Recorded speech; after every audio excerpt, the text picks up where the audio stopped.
Assalamualaikum warahmatullahi wabarakatuh. Kali ini kita akan mempelajari kelas 5, tema 2, udara bersih bagi kesehatan, subtema 3, memelihara kesehatan organ pernafasan manusia, pembelajaran 2. Nah, coba kalian perhatikan. Gambar itu adalah cuplikan dari buku cerita bergambar berjudul Todi dan Semut. Inti cerita Todi dan Semut mengisahkan Todi yang gemar makan coklat dan kue-kue manis, tetapi malas membersihkan sisa-sisa makanan. Suatu ketika, Todi segera tertidur setelah makan kue manis dengan mulut dan tangan kotor karena sisa makanan. Saat Todi tertidur, pasukan semut merubungi Todi. Mereka juga menggigit tangan dan muka Todi hingga bentol-bentol. Todi terbangun dan menangis karena merasa gatal-gatal. Sejak saat itu, Todi selalu membersihkan diri seusai makan. Nah, kalian setelah makan harus cuci tangan, cuci kaki ya teman-teman. Diskusikan jawaban-jawaban pertanyaan berikut dengan teman sekelompokmu.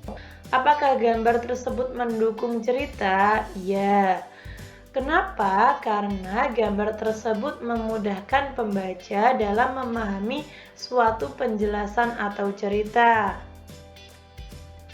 Ini ada pada halaman 98 yang paling atas ya.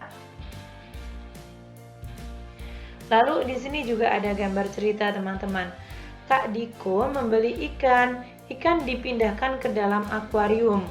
Bobby mengambil ikan diletakkan di lantai. Kak Diko melihat ikannya di lantai.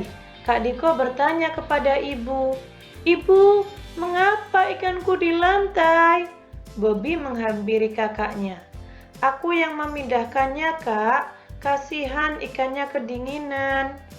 Ikan memang hidup di air, Bobby. Nah, ceritanya sedikit lucu ya, teman-teman. Itulah gambar cerita. Lalu ciri-ciri karya gambar cerita. Sebenarnya banyak sekali ciri-cirinya, namun di sini saya hanya menyebutkan beberapa saja. Yang pertama, cerita menggunakan bahasa percakapan.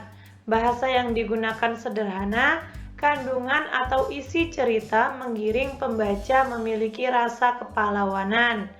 Perwatakan digambarkan secara sederhana. Pada umumnya, cerita memiliki kesan yang lucu, seperti pada gambar cerita tadi ya. Lalu, tentukan satu tema yang kamu pilih untuk membuat gambar cerita. Nah, kalian bisa membuat lingkunganku hijau, udaraku bersih, aku menjaga udaraku bersih, aku merawat kesehatan pernafasan. Nah, kalian bisa memilih salah satu di antaranya ya. Lalu kalian membuat gambar cerita. Menjaga kebersihan merupakan salah satu cara mencegah penyakit. Selain menjaga kebersihan, masih ada banyak cara mencegah penyakit. Pada pembelajaran 1, kamu telah mengetahui salah satu cara mengatasi bahaya kabut asap adalah dengan memakai masker. Memakai masker perlu dilakukan karena kabut asap dapat menyebabkan infeksi saluran pernafasan akut. Memakai masker memang merupakan salah satu cara mengatasi bahaya kabut asap dan merawat organ pernafasan. Selain memakai masker, apalagi yang dapat kita lakukan untuk merawat organ pernafasan? Bacalah bacaan berikut ini. Cara memelihara organ pernafasan. Kita berusaha selalu menjaga kesehatan organ pernafasan. Saat sakit, kita perlu sesegera mungkin berobat. Namun, kita juga dapat mencegah penyakit pada sistem pernafasan dengan memelihara organ pernafasan.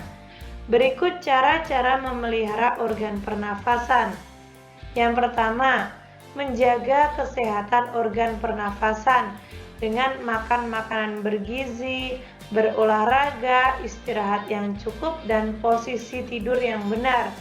Kalian tidak boleh posisi tidur dengan telungkup ya teman-teman, telungkup atau tengkurap. Yang kedua, menghindari zat-zat yang dapat merusak organ pernafasan. Contohnya, tidak merokok, menggunakan masker saat berada di lingkungan kotor, mengurangi konsumsi makanan dan minuman dingin, karena jaringan paru-paru sensitif terhadap dingin. Menghindari makanan dan minuman yang mengandung banyak gula. Nah, ini perlu kalian perhatikan benar-benar ya. Lalu merawat organ pernafasan dengan membersihkan rongga hidung, memeriksa kesehatan pernafasan secara teratur ke dokter. Lalu juga ada menjaga kesehatan lingkungan sekitar dengan membuat sebanyak mungkin ventilasi dalam rumah untuk menjaga sirkulasi udara, menjaga kebersihan lingkungan, membuat udara bersih di lingkungan sekitar dengan menanam banyak pohon, mencegah ruangan lembab karena virus dan bakteri itu mudah berkembang di ruangan yang memiliki kelembapan tinggi teman-teman. Nah, mari sama-sama kita jaga lingkungan kita. Kamu telah memahami cara merawat organ pernafasan.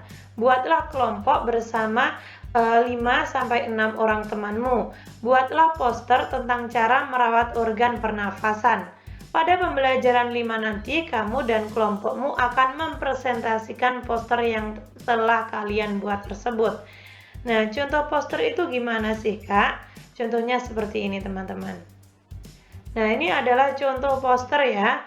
Gak mau kan tanganmu jadi sarang kuman? Nah, ini. Kalian bisa membuat poster seperti ini pada buku gambar kalian atau pada buku tematik kalian ketika muat ya. Selamat berkreasi. Ayo renungkan pada halaman 102. Apa yang kamu ketahui tentang cara memelihara organ pernafasan? Misalnya saja dengan berhenti merokok, berolahraga, hindari paparan polutan atau polusi, mencegah infeksi paru-paru. Nah, kurang lebih seperti itu ya teman-teman. Ketika teman-teman ada saran, masih kurang paham, atau mungkin saya salah ketik, salah pengucapan, kalian bisa tulis di komentar. Nantinya saya akan berusaha untuk memperbaikinya. Semoga bermanfaat. Wassalamualaikum warahmatullahi wabarakatuh.